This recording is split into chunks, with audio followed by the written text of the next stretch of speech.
Did your child gain weight during the pandemic? If he did, that's exactly what we're talking about today. I'm going to talk to you about the latest research and what you can do to help your child.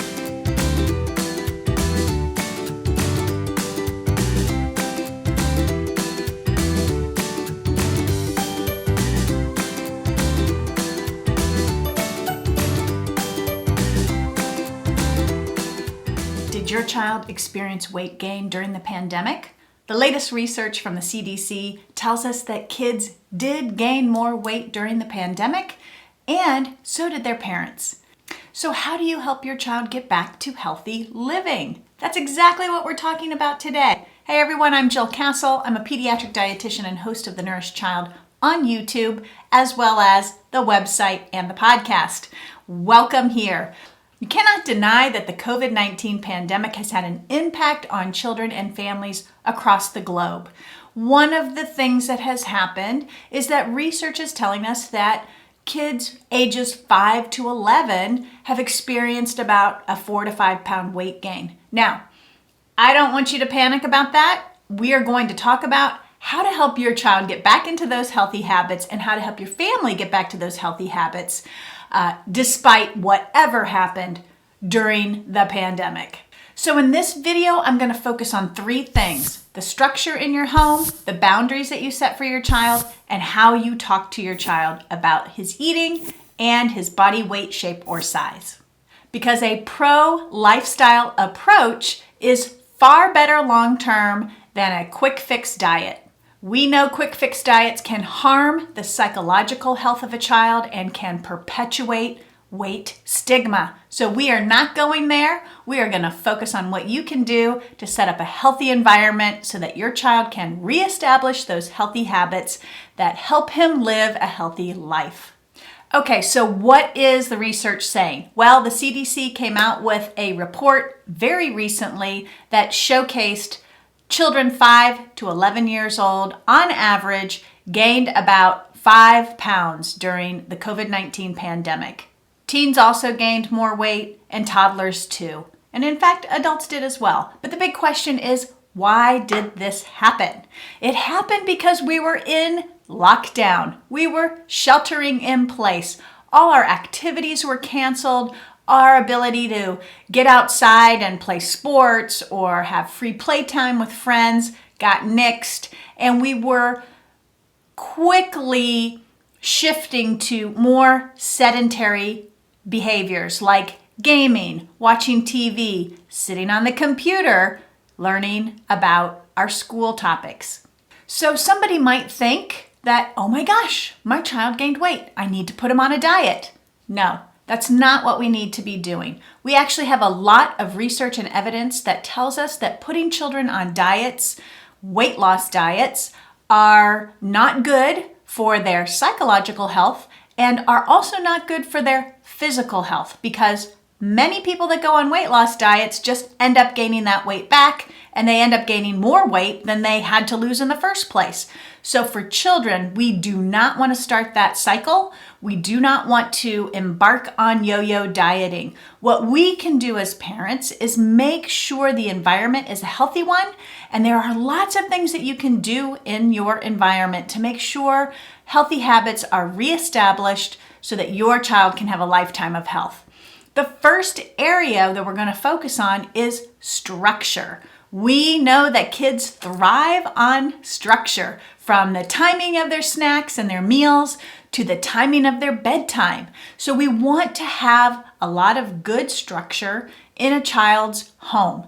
It allows a child to be able to predict what's going on in his environment, and it also allows the parents, you, to be able to stay on time and stay ahead of everything that happens throughout the day. So because I'm a child nutritionist, I'm going to talk about structure with meals and snacks, because I believe this is a game changer for children and their families. So when I talk about structure, I'm basically talking about making sure breakfast, lunch, and dinner are set at intervals of about 3 to 4 hours apart, and that they occur on a regular, timely manner. So for example, a 7 a.m. breakfast, a 11:30 or noontime lunch, 5 to 6 p.m. dinner. Now, you can stretch those out a little bit depending on the age of your child. An older child can go longer between meals. A younger child really needs to be eating between 2 and 3 hours. That is where our snacks come into play. Snacks fill that little gap in between meals to make sure we stay ahead of our children's hunger, that they are getting the nutrition that they need, and they are staying on that structure. Now, the other thing I will say is just because you've got mealtime at XYZ time, it does not mean that your child has to eat at that time. It's an opportunity for your child to fill his belly, to meet his hunger, appetite cues, and to sit with the family and enjoy a meal. He does not have to eat. If he's not hungry, we don't want to encourage your child to eat if they're not feeling hungry. But with that structure of moving from breakfast, snack, lunch, snack, dinner, snack, which would be a model for toddlers, having that structure allows children to eat when their appetite tells them to eat. The other thing with structure is bedtime. Get your children back on a bedtime routine. Have a set bedtime that you go to bed during the week, especially when school is happening. Have a routine around bedtime. Do you take a bath, brush your teeth, read a book, then go to bed? Whatever it is, establish that structure and that routine because that will help your child get used to that predictable fashion of bedtime.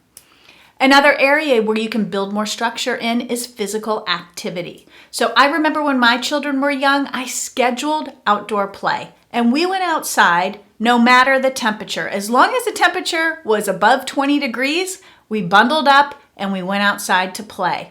Of course, we didn't do that in the rain, but snow, cold, blustery weather, I put the kids outside for a scheduled amount of time. I built it into my day. I recommend you do that as well because kids need to move their bodies.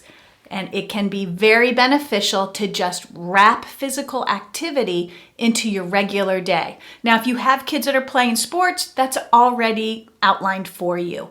But I'm talking about the children that don't have a regular sport or don't have regular activity in school like physical education or gym time. You can make up that difference by making sure there's a set activity, set time for physical activity each day. Maybe on the weekends you'd take a family walk together, or you go hiking somewhere, or you ride your bikes around the neighborhood. Whatever you want to do, build in structure around physical activity. The second area I want to talk to you about after structure is setting boundaries. Boundaries are limits that you put on your children and the environment in which your family lives in to make sure that everybody is getting along well and knows what the rules are. So when we talk about food and nutrition, some of the boundaries that work really well for children are closing the kitchen. And this is sort of a figurative phrase, the kitchen is closed, and it helps children understand when it's time to eat and when it's time to do something else. That limit or boundary helps children regulate their appetite. And when you have the structure in place that I just talked about, the boundaries help reinforce that structure. So we can also have boundaries in other areas of our children's lives. For example, screen time or media use. How often are we letting the kids sit in front of the TV? How much time each day do they get to spend on their screens? Now, of course, if you have a child who's in school and they use a computer to do their studies, we don't count that. But we do count video games, TV, Netflix, computer games, social media. All of those quantify as screen time. And we know that if we don't have limits on screen time, it can get really out of control. Not to mention that the research tells us that the more children spend time on a screen, the more sedentary their behavior is, meaning the less likely they are able to get the physical activity that they need to be getting. And the last thing I want to talk about is how you talk to your child about the way he eats, the way he looks, or even about yourself and the way you eat or look.